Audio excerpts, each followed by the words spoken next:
बहुओ अंदर के बात तो बंदरो ना जाने, अब ऊपर से दिल दरिया होके आ नीचे से गार समुंदर होके तो के था लगा दी आए। ए महाराज बताई ना काली गाड़ी गारली।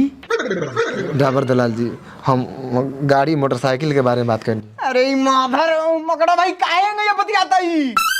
दिन उतारिए है, आप रहिए ना आराम से, आपके कहने से भी दिन उतरवा देगा। पैसा कौड़ी के इंतजाम होगा तभी ना दिन उतरेगा। ए रउआ तो दूल्हा बनी, रउआ तो कुछ बोला ही के ना चाहिए। अच्छा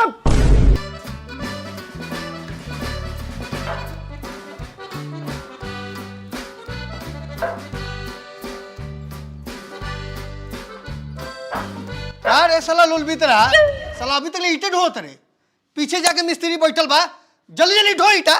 ए चिल्लाइले का लार बारो लेवा डखल पार नहीं के लागत अपने लड़का के खटवाइले बारो, ऊपर से चिल्लात रह, ज्यादा चिल्लाइबा तो यो छोड़ दे।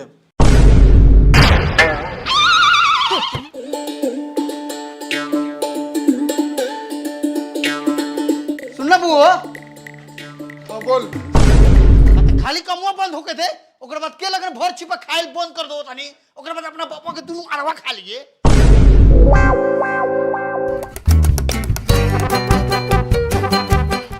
तू का बाहर देखे बड़ा जल्दी जल्दी काम कर।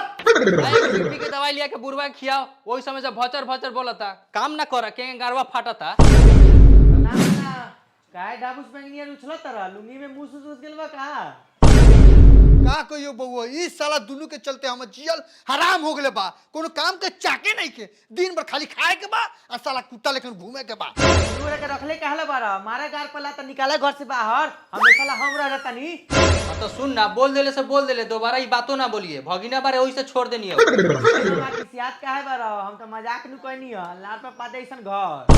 हम तो काहे लायल बारे ना जाना रे भैया, ई काहे ला आवेला, जब पैसा घटे लई तब यही जंग आवेला ई। अच्छा सुन ना, तोनी के वही पे से देखता नहीं, बहुत लोल चलता। ए मामा जौन तू सोचा तारा नु हम ओला नहीं किया, हम नाना से भेंट करे आइनी।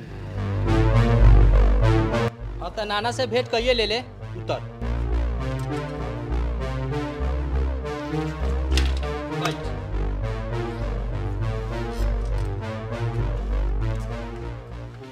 हाँ तो जे माइले वही में सीधे चल जो, फिर दोबारा ना सोचिए यहीं आवे के। लार पर पाते ऐसन मामा, अभी रूस के नहीं तो सारा हमरे हो जाए, लेकिन छोड़ा।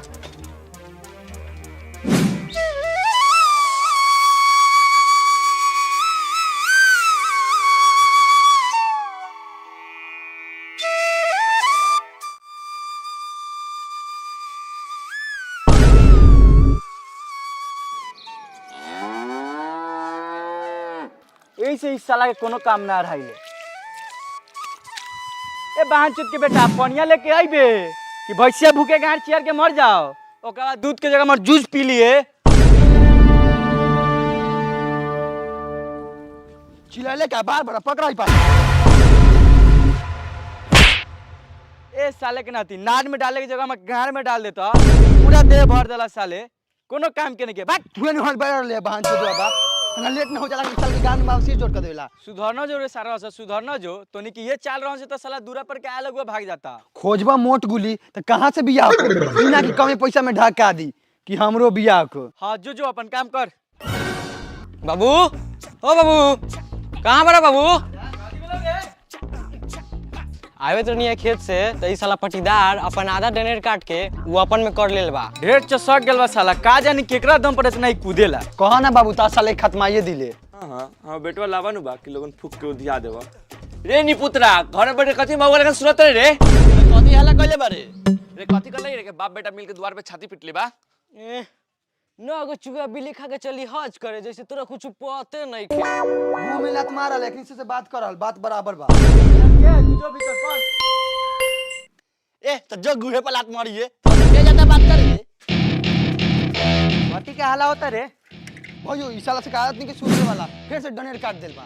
हां तो डनेर टेर लगा तो सीधा ना करी, विश्वास नहीं के तो हम लगी लेके नाप ला। सही कहल गेल बा, कितने कुत्ता के दम में घी लगा दिया लेकिन साला सीधा ना हुई। सेम साला तोनी को वही न बा। ई मत बोलबो कि तू ये खानदान से आवलिस आ नया पे धन बढ़ गेल बन तो ज्यादा घमंड मत कर।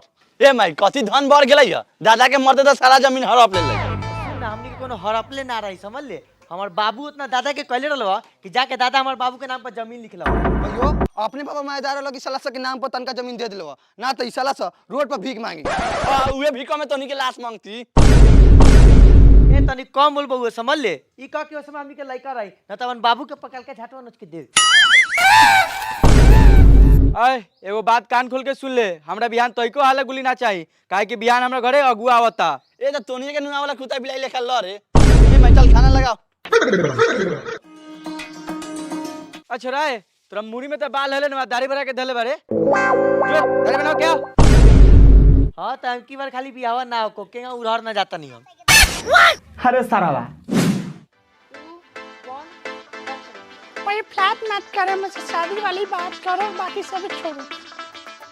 अब वो फिर से लगा 3 2 1 एक्शन। फ्लैट मत करो, मुझसे शादी वाली बात करो। फिर से लगा ए भाई तू रह दे, तू बुढ़िया हो गल बारे, तोरा से ना होके वाला हो, तोर याददाश्त निराश हो गेल हो। मारे मोइसा नाचरे घुमा के कि कचरे में गिर जाइबा, बना फिर से। हां तो तू मार खाली, पूरा वीडियो भी डिलीट कर दे हम। ओकरा पापा का परेशान फड़फड़ाइत रही है, फड़फड़ फड़फड़ फड़फड़ फड़फड़ फड़फड़ फड़फड़। तोनी दुनु गुड़ा के बकचोदी खत्म हो गेल त हमरा खाना मिली। सुदाई के जान जा लइका के खिलाओ ना, मोहल्ला तक फोड़ दो तनी बस बाप के गांड बनावत रहियो। ए तोरे ले एगो रात नहीं के जो कार के खो ना त गान मारो। आ तू चालू कर। ए माई तू रुक, तोनी के बाथरूम का मैं गैस बना देल बा, तन का पाद ले तनी।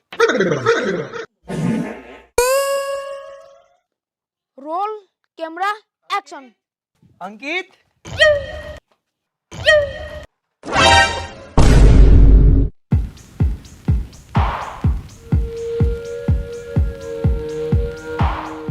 प्रणाम चाची।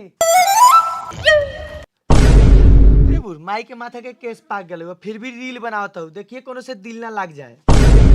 चुप साला बोल कथी काम हो।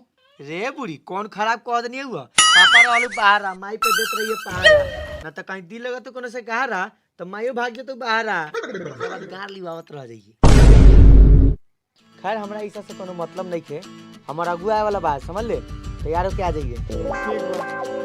ए खाना देवे। देखी बहु बस बाबू, कुत्ता के औलाद होई, दोगला के औलाद होई, झूठ बोली। रउआ आंख बंद करके रिश्ता तय करी, लड़की में एक रत्ती के दिक्कत नहीं खे का। एकदम देखू महाराज, अपन लड़की की तो ज्यादा बड़ाई ना करब, लेकिन ई समझ लू कि लड़की हमरा एकदम गाय लेखा बा। देखी राउर बेटी गाय बा कि ना बा उससे हमरा कोनो मतलब नहीं है, काहे कि शादी के बाद पतोह से ससुर लात खइबे करला। एला जबले हमरा हिसाब से लेन देन ना हुई तले रिश्ता पक्का ना हो। का रउआ मैंने चीतर पर ढेला चलावतनी, रउआ लेन देन जवन कहतनी वही हिसाब से रिश्ता होई। तनी पहले लइकावा दिखा दिया। हाँ पहले लइकावा दिखा दिया, हमहू तो देखी कि लइकावा के झांटू खड़े के लूरबा के ऐसा ही डिमांड होता। ए जोरे भुरा के बुला के ले आओ।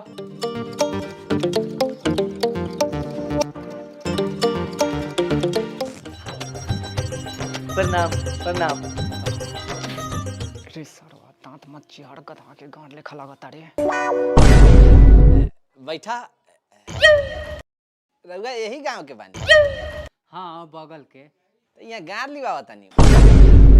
उठी लइका बैठो, बाबू बैठा, पूछी जवन पूछे के बा। हाँ हाँ का नाम बा बाबू? बुआरा। का काम करल? कुछो ना, पापा जमीन खरीदल बा, हम बेची ले। ज्यादा पैसा बा ना। कितना पढ़ा लिखा बारा? उतना ही जितना में जमीन बेच सकी। अच्छा अच्छा, लड़का तो पसंद नहीं के हमरा, लेकिन चली चला दे। एक बार रउआ अपना शुभ मुंह से बोलू कि रउआ आखिरी डिमांड का बा। हम ज्यादा फालतू रुपया तो ना लेम, 20 लाख रुपया एगो 4 चक्का।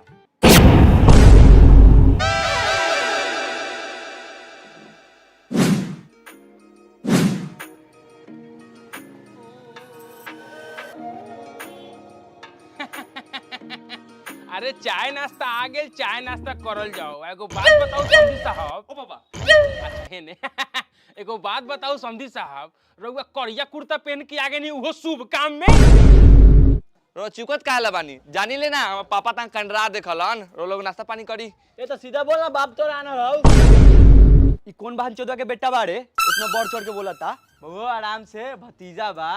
अच्छा एगो बात बताओ समझी साहब, है लइकावा इतना फटर फटर बोला था, कहीं एकरा पटक के मुंह में मुंह देनी तब तक केहू के दिक्कत ना होए के चाहिए। ए तूने की यहाँ रिश्ता करे आल बड़ा कि झगड़ा करे, चुपचाप चाय नाश्ता करा।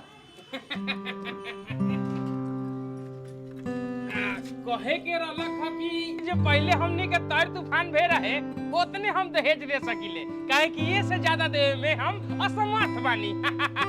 अच्छा उ सब तो बात ठीक बा, हमरा और भी जे तय तूफान में रहे बात उहे रही, लेकिन हमरो एगो शर्त बा, हमर जे समाज आई ओकरा विधि व्यवस्था में कोनो कमी हमरा कहीं से ना चाहे। अरे महाराज रउआ टेंशन काहे लेतानी, रउआ समाज अगर हमरा दूरा पर आई तो अपन जंगिया छोड़ के बाकी सब कुछ खोल के लुटा देम। अच्छा तब पंडित जी से शुभ दिन देखवा के रउआ छेका के दिन उतारू आ फोन करू, हमनी के चलो तनी। प्रणाम। प्रणाम प्रणाम।